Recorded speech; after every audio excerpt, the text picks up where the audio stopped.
16 jaar en ouder.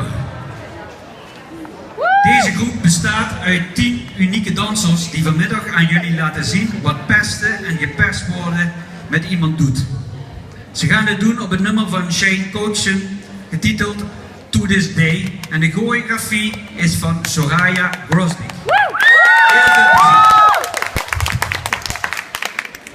When I was a kid, I used to think that pork chops and karate chops were the same thing.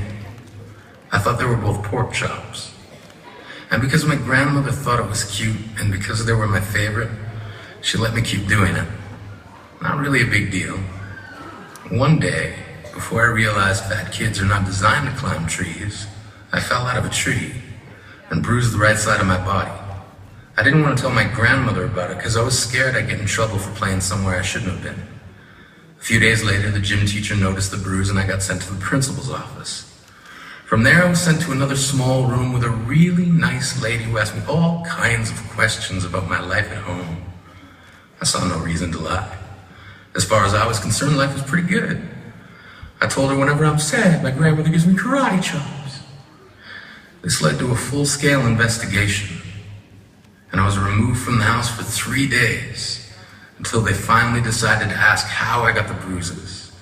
News of this silly little story quickly spread through the school and I earned my first nickname, Pork Chop. To this day, I hate pork chops. I'm not the only kid who grew up this way. Surrounded by people who used to say that rhyme about sticks and stones.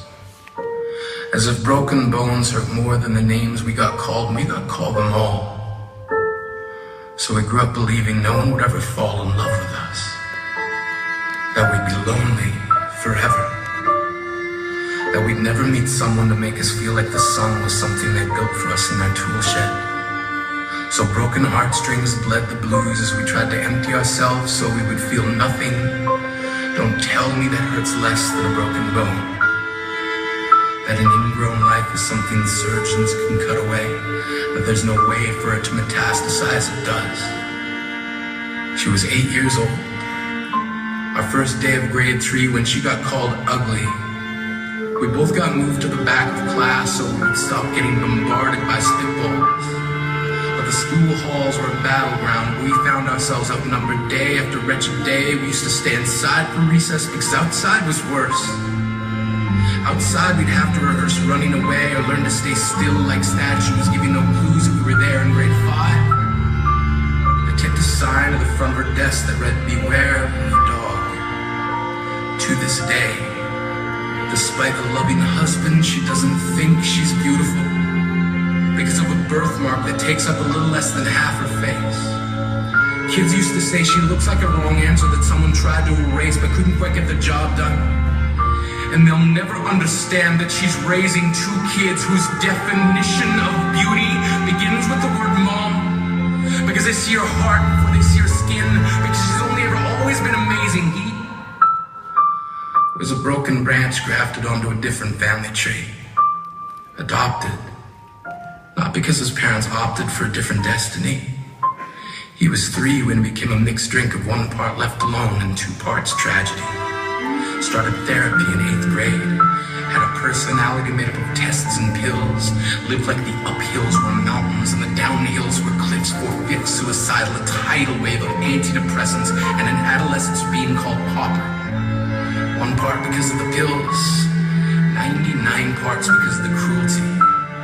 He tried to kill himself in grade 10 when a kid who could still go home to mom and dad had the audacity to tell him, "Get over it." As if depression is something that can be remedied by any of the contents found in a first aid kit. To this day, he's a stick of TNT lit from both ends.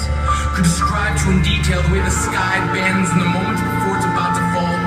And despite an army of friends who all call him an inspiration, he remains a conversation piece between people who can't understand. Sometimes being drug-free has less to do with addiction and more to do with sanity. We weren't the only kids who grew up this way. To this day, kids are still being called names. The classics were, "Hey, stupid," "Hey, spaz," Seems like every school has an arsenal of names getting updated every year. And if a kid breaks in a school and no one around chooses to hear, do they make a sound? Or they're just background noise from a soundtrack stuck on repeat when people say things like kids can be cruel?